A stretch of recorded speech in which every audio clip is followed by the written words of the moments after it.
The release of the Epstein files may have ended one of LEGO's biggest initiatives in educating children after 30 years, and it's all linked to the guy who made the segue.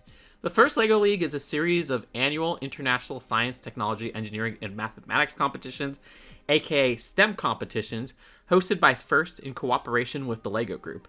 The age range for the first LEGO League varies by region, but on a broad scale is aimed towards kids 4 to 16 and incorporates a variety of LEGO building styles to tackle real-world problems and educate young people how to do things like code and program. What does this have to do with Jeffrey Epstein?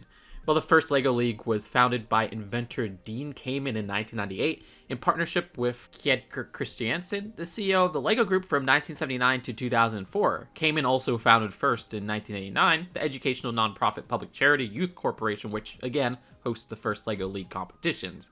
Dean Kamen appears many times in the recently released Epstein files from the U.S. Department of Justice, through multiple emails, some through his office, one where he thanks Epstein for letting him visit the infamous Epstein Island, logged phone calls, and 2 pictures of him with Epstein, which are undated.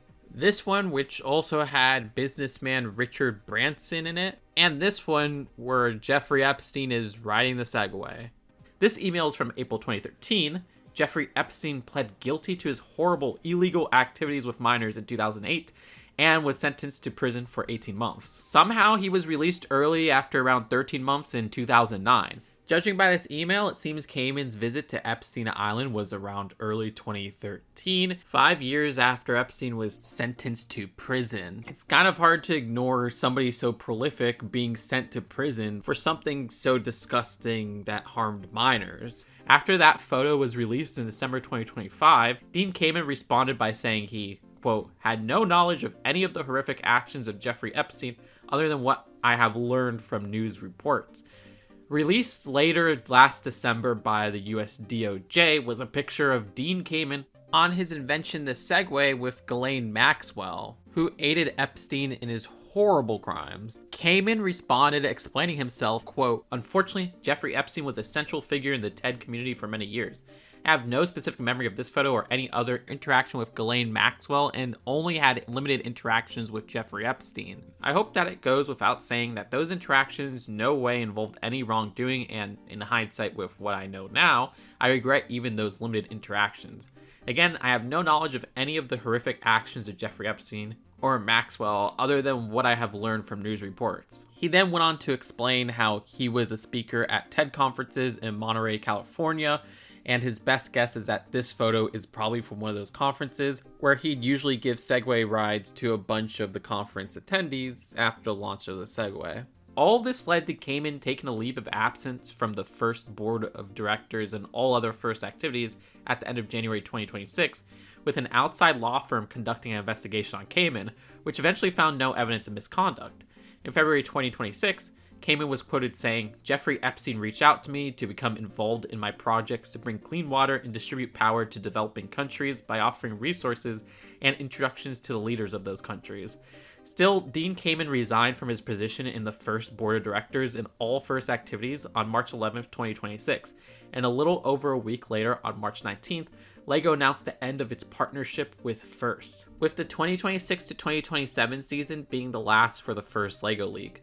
LEGO didn't give any reasons why the partnership wasn't renewed. But it makes sense to cut ties with FIRST after Kamen's history with Jeffrey Epstein and Ghislaine Maxwell was exposed. Those two were monsters who specifically targeted and abused people of all ages, including kids and teens. The first LEGO League was created to help and educate kids and teens. Maybe if Kamen's ties were just before Epstein was investigated and sentenced to jail, there'd be some leeway. But the fact that Kamen has numerous emails from after Epstein's initial jail time could be seen as concerning, even if Kamen appearing in these documents doesn't automatically mean he's guilty of any wrongdoing. Thankfully, the end of the first LEGO League after 28 years is not the end in the LEGO Group's initiative to get kids and teens involved in STEM with fun competitions.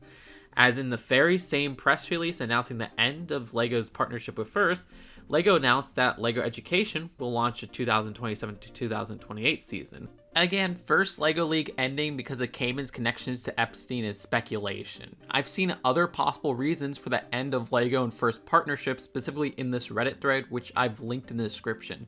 Some people in there point that the end of LEGO Robotics from LEGO Education is the reason that they ended the first LEGO League, with the recently announced discontinuation of LEGO's Spike system and LEGO Education's shift to these kits that are trying to teach kids AI and computer science.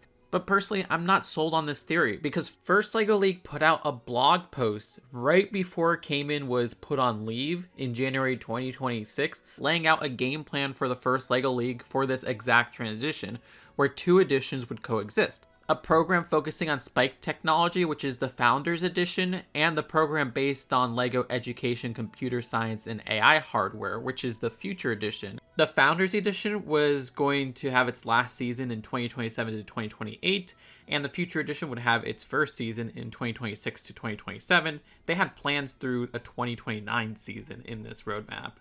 The sudden cancellation of all of these plans gives more weight to the sudden connections of Kamen and Epstein coming to light, being the reason for the end of LEGO and first partnership. All of this had me thinking, are there other partnerships which LEGO ended to avoid controversy? Well, from 2008 to 2016, LEGO partnered with 3 British tabloid newspapers. These papers are often seen as scandalous, libelous, and sensationalist. In these LEGO partnerships, there would be a time period where the tabloids included a voucher that could be exchanged at specific toy stores to get a polybag. Even though these papers were meant for adults, this promo was aimed towards kids. The Sun and LEGO had a partnership from 2011 to 2013, and one thing the Sun had been constantly under fire for is their involvement in the long-running page 3 tradition, where the third page of certain tabloids would include pictures of topless models. Feminists would criticize page 3 as an act of objectification and sexism, and conservatives would criticize page 3 as lewd and indecent. In 2013, parent Stephen Grout began a campaign to stop LEGO from, quote, promoting this product aimed at children just millimeters away from an image that is famous for being one of the most sexist institutions of our time. Stephen set up a petition in February 2013, which ended up reaching over 12,000 signatures and would go around the UK to spread the word, carrying along a giant topless minifigure cutout, which I have censored for this video. Stephen set up a small protest outside of Legoland Windsor. A month after the start of the petition, LEGO and the Mirror announced an end in their partnership, both of which cited the end as natural, as if it was unrelated to the controversy. Though Fiona Wright, LEGO's vice president and general manager in the UK and Ireland at the time, made a statement saying that the LEGO Group listens to consumer concerns, thanking those against the partnerships for bringing the problems to their attention. Then there's conservative paper Daily Mail, whom LEGO partnered with from 2013 to 2016. Many have accused the paper as being racist, being misleading to the point of doctoring images, and the paper itself has lost numerous lawsuits. Yet what seemingly ended LEGO partnering with the paper was a Facebook post by parent Bob Jones made on November 4th, 2016, attached with this image of a headline from the Daily Mail's online site. Bob's lengthy post can be summarized in these 2 paragraphs. Quote, while I disagree with their political stand, I can accept their right to have it. But lately, their headlines have gone beyond offering a right-wing opinion. Headlines that do nothing but create distrust of foreigners, blame immigrants for everything, and as of yesterday, are now having a go at top judges in the UK for being gay while making a legal judgment. Their stories have gone a little too far. A lot too far. It generally bothers me that a great progressive company like yours, aimed towards LEGO, supports this newspaper, helping increase its circulation. At first, LEGO had a very PR-friendly, almost automated sounding response to Bob's post on November 7th, but on November 12, 2016, LEGO had a follow-up response saying their agreement with the Daily Mail is over and that they do not plan on working with them in the foreseeable future. The last of the 3 tabloid companies LEGO partnered with was the Daily Mirror in 2008 to 2010, but this partnership came and went with little controversy. Mind you, Daily Mirror also had page 3 at the time. The end of the LEGO tabloid promotions left a lot of LEGO fans in the UK worried about not getting polybags anymore, but in some ways the introduction of British LEGO magazines years later, including special foil bags and sometimes polybags, has picked up that tradition. This time, these magazines are aimed towards kids. Back in 2014, LEGO ended its nearly 50-year partnership with Shell because of pressure from the environment activist group Greenpeace.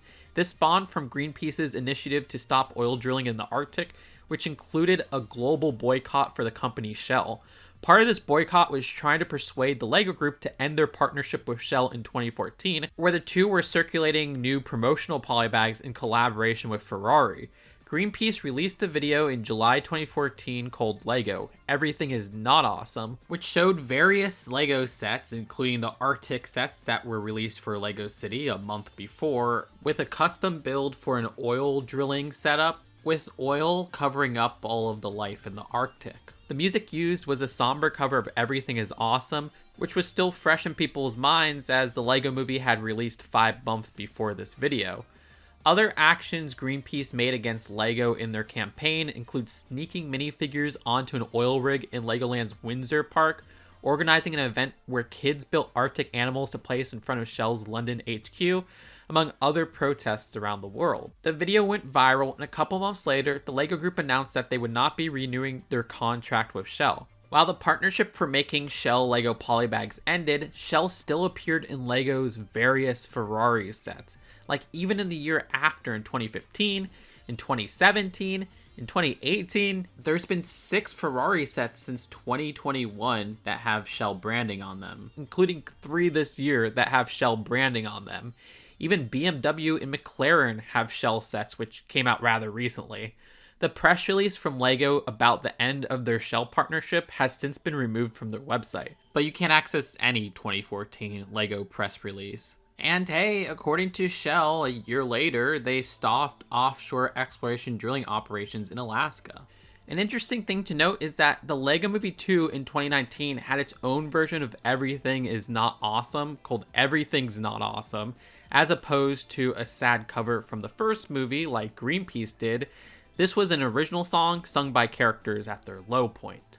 One Fortnite skin and its LEGO variant were pulled last minute because the creator, Shy Not Fury, was called out and eventually admitted to sending inappropriate messages and grooming a 13-year-old when he was 17. This is the Harmony Lee skin, which was supposed to be released in August 2023. While LEGO Fortnite was released months after this skin was cancelled, in July 2024, FNBR News JP found the skin's LEGO variant in the game files, but to this day, the skin has not been released. There is also supposed to be a Shy Not Fury locker bundle with the Cade skin and other cosmetics, which were pulled with the Harmony Lee skin.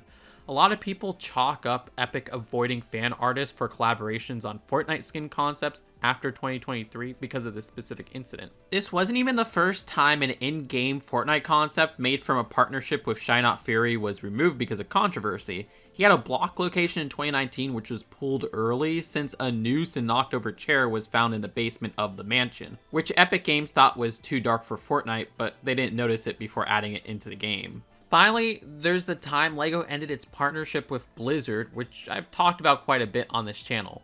A LEGO Overwatch 2 set was pulled right before its February 2022 launch, where LEGO released a statement saying, "We are currently reviewing our partnership with Activision Blizzard, given concerns about the progress being made to address continuing allegations regarding workplace culture, especially the treatment of female colleagues and creating a diverse and inclusive environment. While we complete the review, we will pause the release of a LEGO Overwatch 2 product, which was due to go on sale February 1st, 2022. There was never a follow-up statement and the set never officially released, nor did any further LEGO Blizzard sets, like this leaked slate of even more Overwatch 2 sets that were supposed to release towards the end of 2022. Some copies of that Titan set ended up being sold at independent retailers, which is how I got my copy in January 2022. I find this especially interesting since a lawsuit was filed by the California Department of Fair Employment and Housing against Activision Blizzard back in July 2021, which asserted that Activision Blizzard maintained a frat boy culture, encouraging sexual misconduct against female employees, amongst other discriminatory practices in its employment process. Yet LEGO got as far as to ship this out to stores a half of a year later, only pulling it last minute. I talk about that set and more controversial canceled LEGO sets in this video here. Go check that out if you haven't. And please click the like button on this video if you enjoyed it. Click the subscribe button for more honest and intriguing deep dives in LEGO. And let me know in the comments any other partnerships I might have missed which ended in controversy. I'll see you later. Peace out. Bye.